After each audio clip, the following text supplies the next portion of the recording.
کیسے ہو دوستو؟ امید کرتا ہوں آپ سب خیریت سے ہوں گے۔ تو چلیے بنا دیر کیے ہم اپنے موضوع کا آغاز کرتے ہیں۔ آج کا ہمارا موضوع ہے حضرت نوح علیہ السلام۔ حضرت نوح علیہ السلام اللہ تعالیٰ کے پیغمبر تھے۔ آپ نے تقریباً 900 سال تک لوگوں کو اللہ کی طرف بلایا، مگر آپ کی قوم کا جواب یہ تھا کہ آپ بھی ہماری طرح عام آدمی ہیں۔ اگر اللہ کسی کو بطور رسول بھیجتا تو وہ فرشتہ ہوتا، اور ان میں سے صرف 80 لوگوں نے ان کا دین قبول کیا۔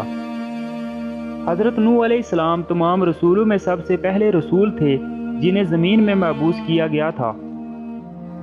حضرت آدم علیہ السلام کے دنیا میں آنے کے بعد ان کی اولاد دنیا میں خوب پھلی پھولی، لیکن ایک مدت گزر جانے کے بعد وہ لوگ خدا کو بھول چکے تھے، اور ایک خدا کے بجائے انہوں نے مٹی اور پتھر کے کئی خدا بنا لیے تھے۔ نہ صرف ان کی عبادت گاہیں بتوں سے اٹی پڑی تھی، بلکہ ہر گھر میں بت رکھے ہوئے تھے جن کی وہ پوجا کیا کرتے اور ان سے مرادیں مانگا کرتے تھے۔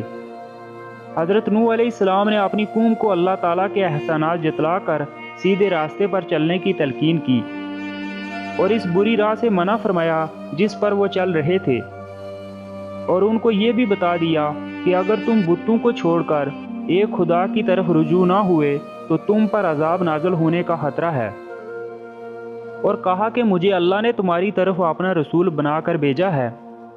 اس پر ان لوگوں نے حضرت نوح علیہ السلام کا مذاق اڑایا اور کہا بھلا یہ بتاؤ کہ تم کیسے نبی ہو؟ تم تو ہماری طرح گوشت پوست کے بنے ہوئے ہو اور ہم میں ہی پیدا ہوئے ہو۔ تم میں ایسی کون سی چیز ہے جو ہم تمہیں رسول مانیں؟ اور اگر خدا کو نبی بھیجنا ہی تھا تو وہ کسی فرشتے کو نبی بنا کر بھیجتا۔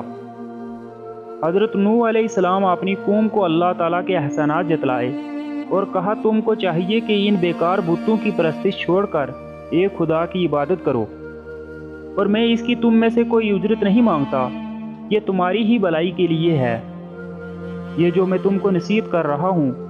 حضرت نوح علیہ السلام نے کوئی 950 سال تک اپنی قوم میں وعظ و تبلیغ کی اور کوشش کی کہ وہ خدائے واحد کے سچے پرستار بن جائیں، مگر ان پر کوئی اثر نہ ہوا، بلکہ حضرت نوح علیہ السلام واعظ فرماتے تو وہ ان کو ٹھٹھوں میں اڑاتے اور اپنے کانوں میں انگلیاں ٹھوس دیتے تاکہ ان کی آواز کانوں میں نہ پڑ جائے۔ صرف چند لوگ تھے جو آپ پر ایمان لائے۔ قوم کی یہ سرکشی اور نافرمانی دیکھ کر حضرت نوح علیہ السلام نے اپنے رب کو پکارا کہ اے اللہ، میں تو اس قوم سے تنگ آ گیا ہوں، اب تو ہی ان سے بدلہ لے۔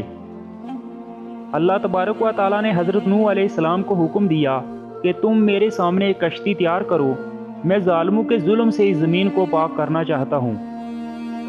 حضرت نوح علیہ السلام نے جس کشتی میں اپنے پورے خاندان سمیت اور سارے جانوروں کا ایک ایک جوڑا لے کر پناہ لی تھی،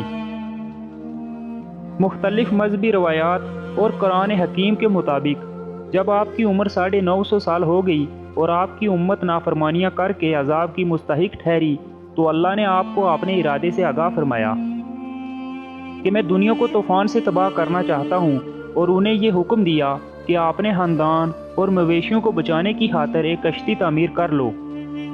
اس پر آبادی سے بہت دور آپ تشریف لے گئے، تختے اور میخیں فراہم کی اور کشتی بنانے لگے۔